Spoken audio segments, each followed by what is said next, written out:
Chefia e subalternidade.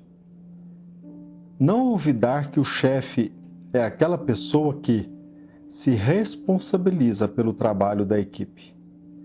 A melhor maneira de reverenciar a quem dirige será sempre a execução fiel das próprias obrigações. Quem administra efetivamente precisa da colaboração de quem obedece. Mas se quem obedece necessita prestar atenção e respeito a quem administra necessita exercer bondade e compreensão para quem obedece, a fim de que a máquina do trabalho funcione com segurança. Orientar é devotar-se. Aquele que realmente ensina é aquele que mais estuda. Um chefe não tem obrigação de revelar ao subordinado os problemas que lhe preocupam o cérebro, tanto quanto o subordinado não tem o dever de revelar ao chefe os problemas que porventura carregue no coração. Meus irmãos, meus amigos, nesta mensagem trazida por André Luiz no livro Sinal Verde, nós nos deparamos com inúmeros temas como educação, máquina do trabalho, chefe, subordinado, hierarquia e, acima de tudo, o dever de orientar. E aquele que realmente ensina, André Luiz nos lembra que é aquele que mais estuda. Nós vamos percebendo que há muitos e muitos milênios, desde quando o homem é homem aqui na Terra, que aqui ele se encontra. Desde então, nós desenvolvemos esse trabalho de transferir aquilo que nós aprendemos. Nós não podemos esquecer a importância da educação. Muito embora tenha recusado o nome de bom, o título de bom, Jesus Cristo aceitou o título de mestre. E ele foi além. Jesus Cristo deixou bem claro para nós que ele é o caminho. Jesus Cristo disse bem claro para nós que ele é o caminho, a verdade e a vida. Jesus, até mesmo no Evangelho de Marcos, no capítulo 10, ele deixa bem claro, através de um questionamento: por que vocês me chamam de bom? Ninguém é bom, a não ser um, que é Deus. Ou seja, Jesus não aceitou ser chamado de bom e apontou para Deus, a quem merece de fato este título. Certamente Jesus está a nos apontar que todos nós, de forma indistinta, somos seres perfectíveis. Estamos num processo de aprendizado. E aquele que mais sabe é aquele que ensina. E aquele que realmente ensina é aquele que mais estuda. Jesus Cristo nos apresenta de forma clara e patente que a educação é o melhor instrumento, se não o único instrumento da redenção humana. Juntamente com o trabalho, é através da nossa atividade, do aprendizado, daquilo que nós absorvemos, nós vamos conseguindo a ascensão.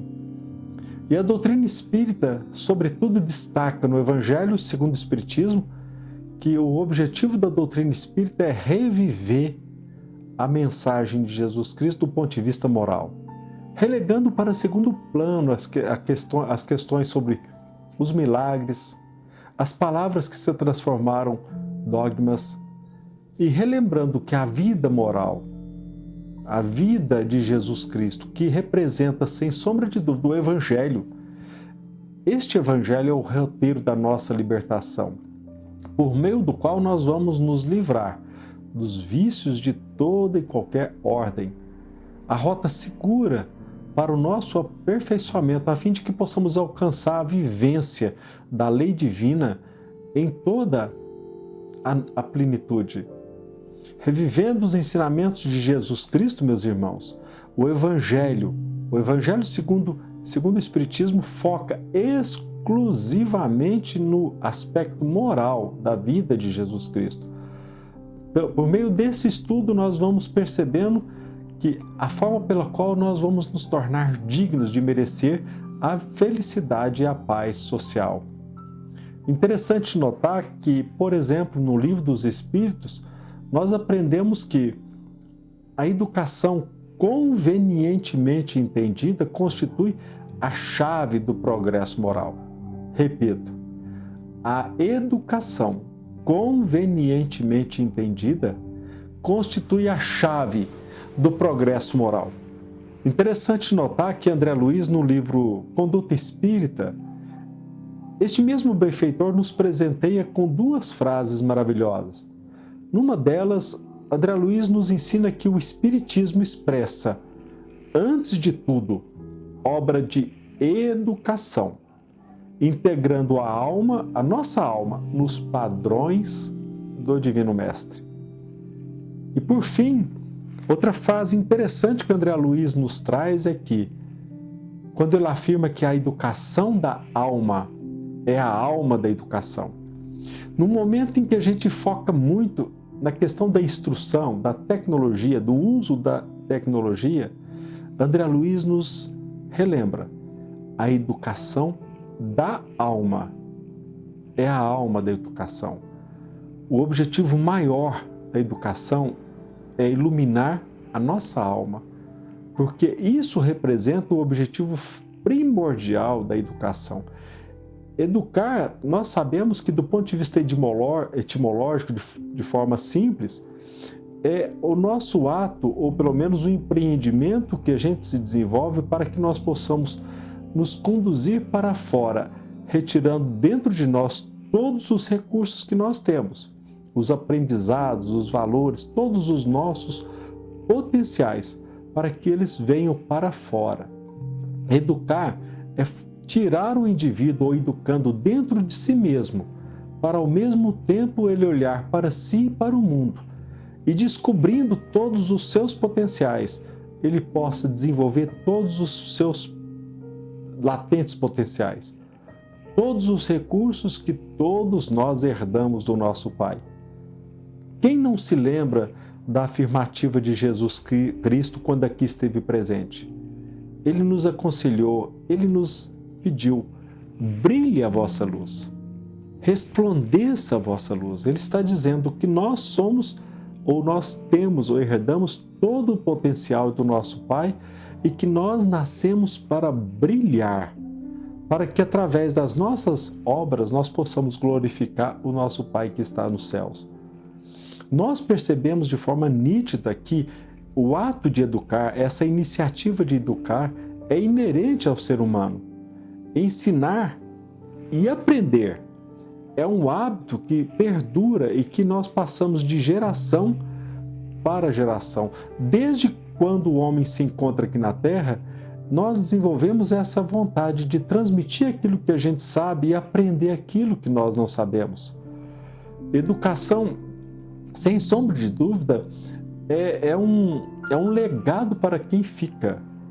E é um dever nosso transmitir aquilo que de fato contribuiu para a nossa melhoria, para a nossa ascensão, para que através deste ensinamento nós possamos, através da vivência das nossas experiências, visar de geração em geração, transferir conhecimentos, nós possamos compartilhar costumes e, sobretudo, partilhar valores. O ser humano infeliz é daquele que pensa que ele conseguirá ser feliz sem a vivência dos valores éticos. O homem sempre, como nós dissemos, sempre teve a finalidade de transmitir aquilo que ele sabe, fomentar hábitos e transmiti-los, compartilhar através da sua vivência para que não somente ele, mas a comunidade se desenvolva.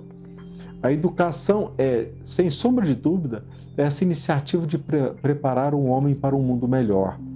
É através desta nossa iniciativa de transferir aquilo que a gente sabe em proveito do próximo e da coletividade, é que nós alcançaremos uma vida melhor.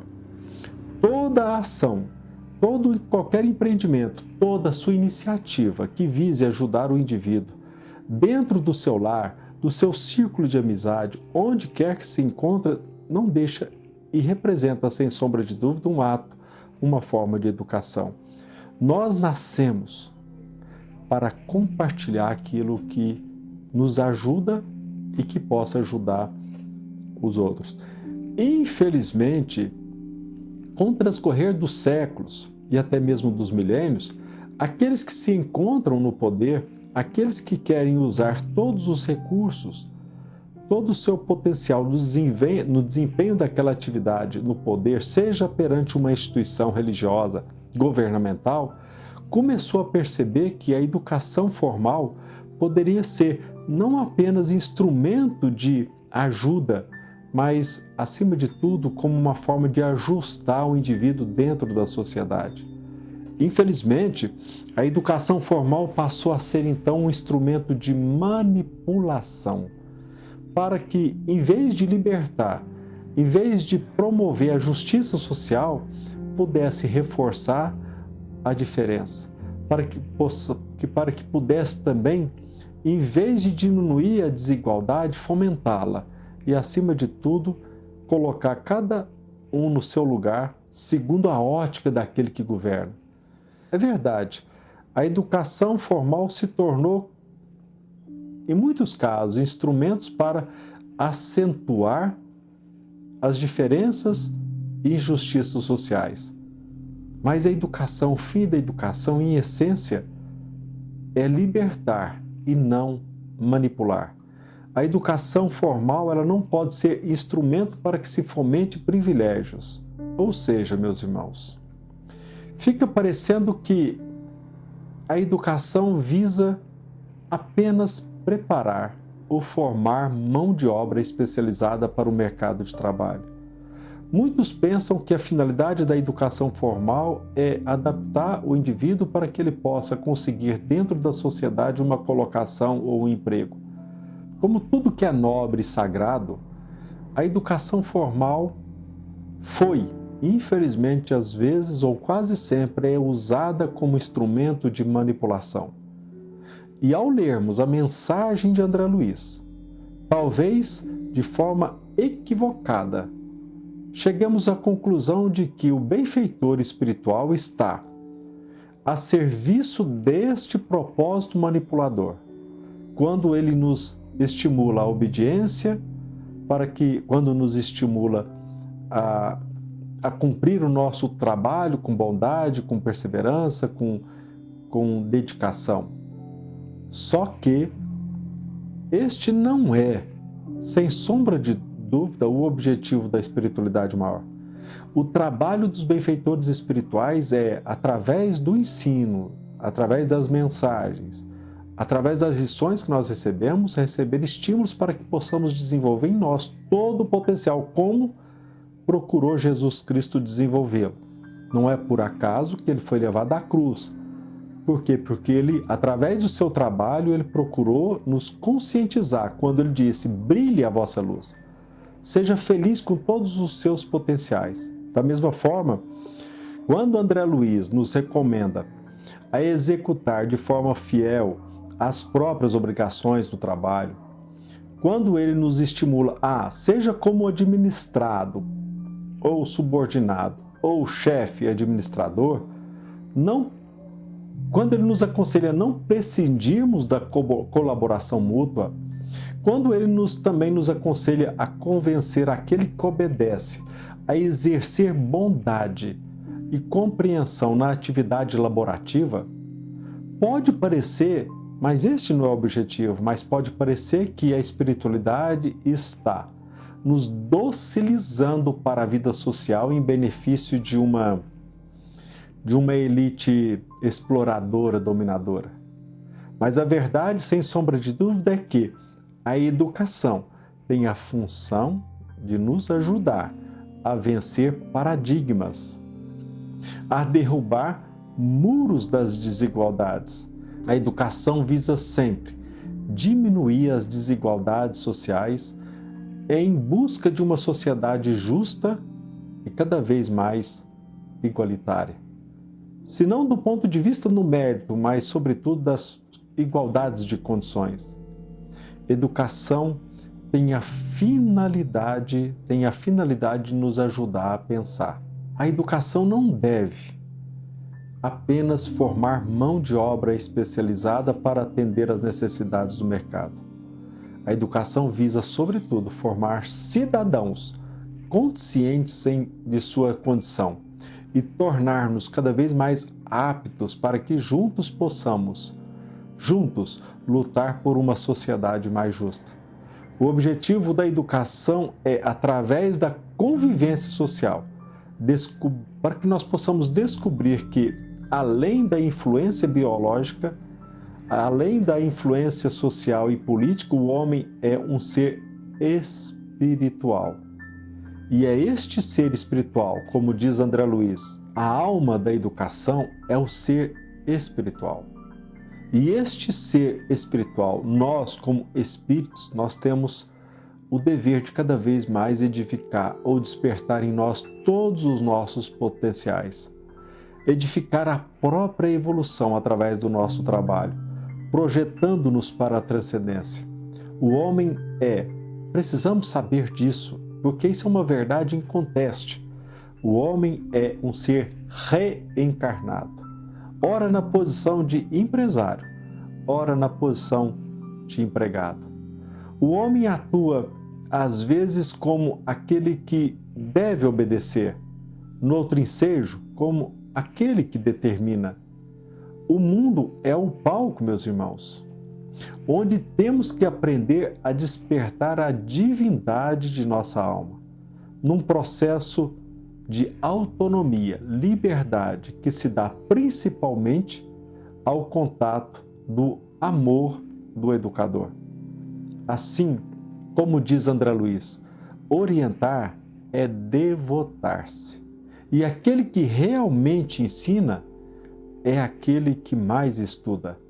E jamais alcançaremos a paz e a justiça social se nós não aprendermos a obedecer, mostrando-nos rebeldes. Jamais conseguiremos a pacificação social através da rebeldia, como jamais também alcançaremos este bem-estar social de forma quando nós atuamos de forma arbitrária e injusta. Inconcebível alimentarmos a ideia de que, sem bondade, sem atenção, respeito e compreensão entre aquele que administra e aquele que obedece, sem essa nossa postura, sem ela jamais seremos felizes. Jamais reedificaremos uma sociedade melhor se aquele que ensina não se prepara ou não se sacrifica pelo próprio aprimoramento, pelo próprio crescimento. Educar é tocar a alma do outro, para que ele tome em suas próprias mãos o seu próprio aperfeiçoamento. O Espiritismo, a doutrina espírita, por fim, nos alerta que não tem dogmas como religião, nem rituais e muito menos um sacerdócio organizado. O Espiritismo tem como objetivo ressuscitar a mensagem de Jesus Cristo através da materialização dos seus princípios morais evangélicos no nosso dia a dia. E jamais, meus irmãos, esqueçamos que aquele que hoje detém o capital, ontem, em outra encarnação, foi subalterno. Da mesma forma que aquele que hoje é empregado, ontem foi patrão. Através das reencarnações, talvez possamos perceber que antes, quando nós fomentávamos a guerra, hoje, quem sabe, não estaremos numa condição de refugiados. Enfim, hoje possamos estar nas condições de explorados, de manipulados. Mas quem sabe se ontem não assumimos a postura do explorador e do manipulador. Que pensemos nisso. A doutrina espírita, através da lei da reencarnação, nos mostra, amplia a nossa visão para que possamos perceber que no palco da Terra estamos a cada dia vivenciando experiências novas para que através delas possamos desenvolver em nós todo o nosso potencial, todos os nossos recursos, tudo aquilo que nós temos de bom. E precisamos aprender, seja na condição daquele que determina, como daquele que obedece, através da bondade, do perdão, da compreensão, desempenhar o nosso trabalho com fidelidade, com respeito, porque acima de tudo, quando Jesus Cristo nos pediu para que possamos resplandecer a nossa luz, sem sombra de dúvida, Ele estava nos pedindo que materializemos na terra a vontade do nosso Pai e do nosso Criador. Que todos nós pensemos seriamente a respeito disso e jamais pensemos que a doutrina espírita, que a espiritualidade maior tem como objetivo manipular as nossas consciências, a fim de nos tornar instrumentos dóceis no trabalho.